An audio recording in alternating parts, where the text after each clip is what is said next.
nakakaloka, Mi. Tumaas ang kilay ko bigla, Mi. Ito nga, Mi, ang pag-usapan po natin. Chika for today, Mi. Mayroon po isang restaurant sa LA, Mi, na Great White Restaurant. And of course, ito nakakaloka kasi nag-viral itong yung restaurant na to. Dahil nga may kumain na Asian. At of course, na-shock sila when they're entering the restaurant kasi nga, nilagay sila doon sa kabilang side, May. Sa labas sila, May. Kumbaga, kung Asian ka, mayroong pwesto na doon. Pwesto mo ba yun? I-pwesto mo yan, May. Mayroong Asian na, talagang nanginginig ako sa kasi nakakagigil yung mga ganito, yung mga taong ano talaga sa discrimination. It depends about the kulay daw, May. Kasi nga itong may dalawang nagtatrabaho dati sa Great White Restaurant na nagsabi na ganito po ang inaano sa kanila, which is ang pangit, May, kasi nga depende daw yan sa color of skin. Hindi, wow, may brown, white, and black. Ganun ba yun?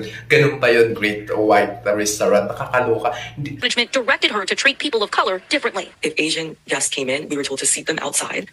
Ito lang masasabi ko, mga miha, sa Great White Restaurant. So, hindi porket Asian, nga na, di ba? Ang dami pong Asian na mayayaman, be. Kaya, most of, maybe 80% or 70% mga turista kumakain sa inyo, yan po yung nagpapalago sa negosyo ninyo, be. Hindi means, it not means about color, it's not about like dahil white ka, nasa mataas ka ng antas ng lipunan. Hindi, wow, be. Pantay-pantay po tayo. Marami pong naghihirap din sa mga white. Hindi po lahat ng white ay mayayaman. Makikita ninyo, be, sa mga part ng Asia like Japan, China. Of course, isama na natin yung Philippines kasi maraming mga lipo baby dyan. Kakain talaga yan, kakain sa restaurant ninyo. So, sila, ibahin natin sila.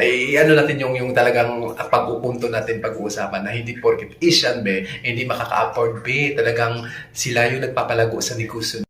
Nakakaloka, di ba, May? Hindi porket nagdidipindi kayo sa kulay, kung itim, brown, white, kung ano ka man. Nagdidipindi dyan sa bulsa, be, kung mayroong pera yung customer nyo. Diyos ko, hindi pa man taasan yung kulay na yan. Sa panahon siguro noong unang panahon. Pero ngayon, be, wake up na. Diyos ko, nandyan pa rin kayo sa mga utak ninyo na ang white lang yung nasa taas. Diyos ko, ang daming mga Asian people who are really on the top, who are really rich more than what do you think. Oh my God, OMG. So nakakagulat, nakaka-aware lang to na racism na yung grabe yung discrimination nila. Nakakagulat. Kung ako nun, I walk out. This is not fair. Kasi diba, parang, hello, I can buy but what I want. Kung mayaman ka talagang piha, diba? Tapos ilalagay ka doon sa labas. Tapos doon pa talaga, sama-sama kayo mga Asian, mga white, mga, oh my God.